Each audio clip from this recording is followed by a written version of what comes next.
We were about 10 minutes' walk from the hut when we noticed them behind us. Two dogs with happy faces, cautiously following us up the ridge to the hut.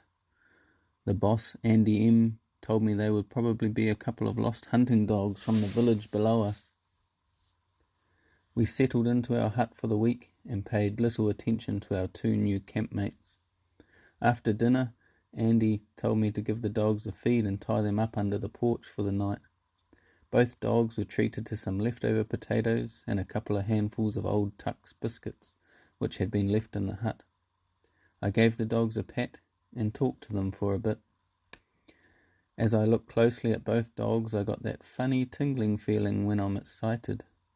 I thought about what pig hunting might be like and how you go about it. To this day, I had only been on one pig hunt, where the only thing we got was a few goats shot by the bro's brother. When it came to pig hunting, I was green as. The bigger of the two was a bull mastiff lab cross and was one single colour all over, creamy brown. He was a solidly built dog, like a ripped bodybuilder, and he had those loyal lab eyes. He looked mongrel as, but I felt like I could trust him with my life. The smaller dog was only young, maybe around a year old. He was a bull terrier cross, white all over with a black patch over his left eye and a few spots. He was a lot slimmer in build, and the eyes weren't as trusting. Maybe the dog itself was cautious of me, and therefore didn't give me that same sense of security. I left the dogs tied up under the porch and headed back inside. I was greeted with a cold can of Coke and half a big block of Cadbury chocolate, a standard Andy M. pudding every night in the bush. Bloody beautiful. We were sharing Pakoakoa hut with two other humans for the week. Ihaya, a Matahi Valley local who was up servicing the rat and stoat traps, and local dock ranger, Cody Rough Lips. Cody had one of the dirtiest minds in the business and was great to have around, as he doesn't care much for keeping his thoughts to himself. Bedtime when Cody was in residence was always no earlier than 11 p.m, as he would keep you up fizzing with some of the roughest, dirtiest, don't give a fuck shit talk ever. Literally had us pissing our pants. As the shit talk eventuated, Ihaya mentioned he reckoned the two dogs belonged to a local fella, Tonto. He lived down in the valley below us at Tauwharimanuka. Reckoned he was always missing a couple of dogs here or there, after a hunting mission, bitch on heat, or Houdinis escaping their chains. Andy piped up too, and reckoned I should take them with me in the morning on my trap lines. Reckoned he knew Tonto real well, and said he wouldn't mind his dogs getting a few extra hours hunting in. I lay in the top bunk, secretly excited about what the boss had just suggested. Basically, my mind was saying, hell yeah, that's on. I'm living the motherfucking dream. Thoughts of big tusky boars and bringing home the bacon filled my head. So I chirped up and said, yep, that could be a bit of fun, as long as they don't slow me down. Like I gave a shit about them slowing me down. I just didn't want to sound too keen in front of the three older fellas. The 11 p.m. bedtime came around, and the schmack talk turned into snoring. I lay there wide-eyed with a million different scenarios boosting through my head. I was super keen and nervous at the same time. I had only shot and gutted 2 deer before now, had no rifle with me, and only a small possum skinning knife. I knew the dogs looked the part, and there was a good chance of scoring a pig. I would see the sows and suckers most days when on my lines. I also knew the big boys were present, as the possums in our traps were always getting ripped out, ending in bent and broken traps.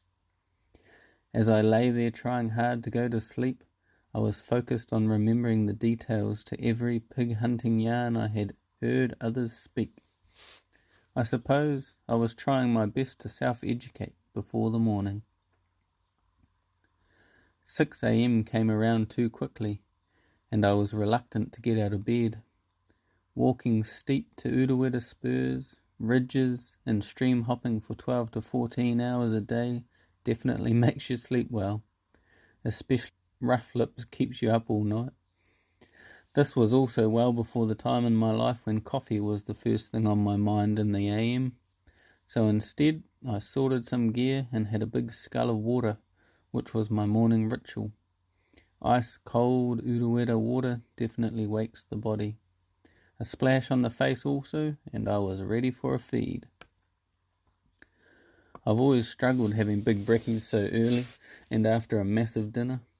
While in the bush though, and working hard, I would force in as much as possible to keep the body pumping for the day.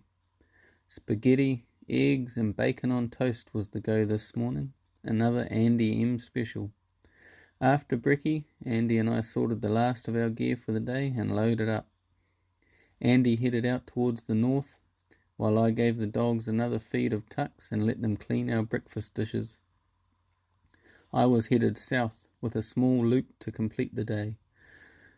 Up to the main ridge from the hut, along it to the south, then down a leading spur toward Te Paurewa hut, followed by a good sidle downstream following the Tauranga River, then back up another spur onto the main ridge north of Pakoko. I gave the dogs a pat and called them to follow. No hesitation from both, and we were off. It was a true Te Udawita morning, with damp mist lining the valleys right up to the tops. There was little wind, and the bush felt airy, with no sound, other than a soul kōkako calling in the distance. We reached the main ridge quickly, with both dogs sticking close behind me the whole way up. We then headed south, with the dogs showing little interest for the first 10 minutes. Dropping into the second saddle, old Creamy started looking keen, with nose high in the gentle breeze that was lifting from the eastern side of the saddle. He paced forward and disappeared off the side out of earshot. I continued to check the traps until I reached the bottom of the saddle, with Patch Dog still hard behind me. He was sticking so close that every third or fourth step would see my heel smacking him under his chin. It was like he had instantly got separation anxiety. I stopped in the saddle and could see what looked like fresh nosing in the leaf litter. The tawa berries were dropping, and it looked like that's what the puakas had been searching for. 2 deep, loud barks boomed in from below me. My heart stopped, and shivers ran down my spine. The first 2 barks were now followed by consecutive barks. My first ever bail-up. Patch Dog took off like Usain Bolt, and suddenly the ear-piercing squeal of a young pig consumed my ears. I listened for a few seconds, and could tell they weren't far below me. Down the side of the saddle I raced with my heart thumping, full of anxious emotions.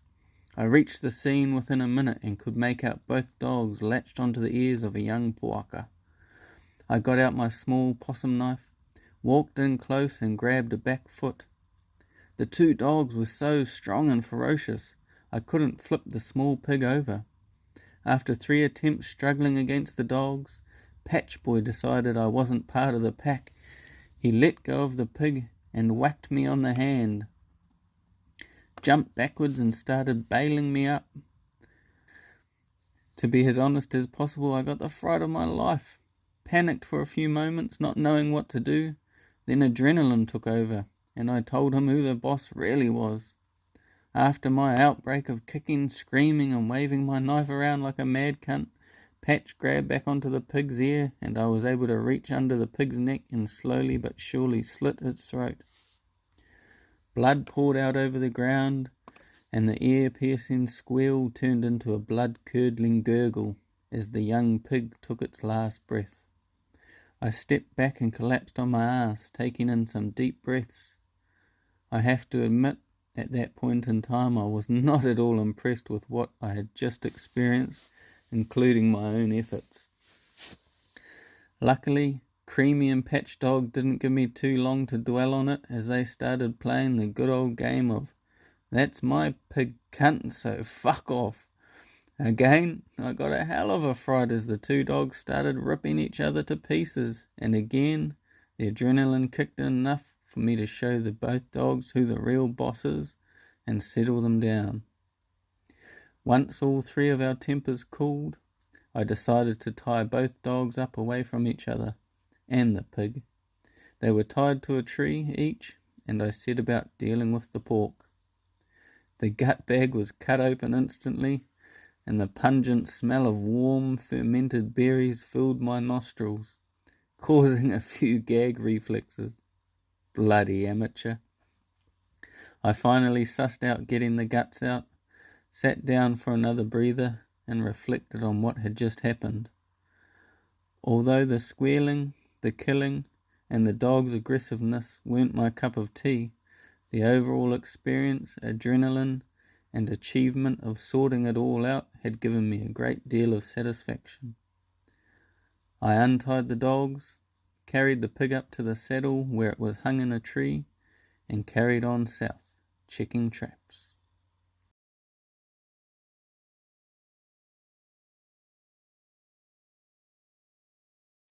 And cheers to the bro Piaki, the handsome model in this video. I know you're not keen on being on the old YouTube, brother, so this time I just won't ask. But yeah, cheers for the missions over the years, bro. Appreciate it.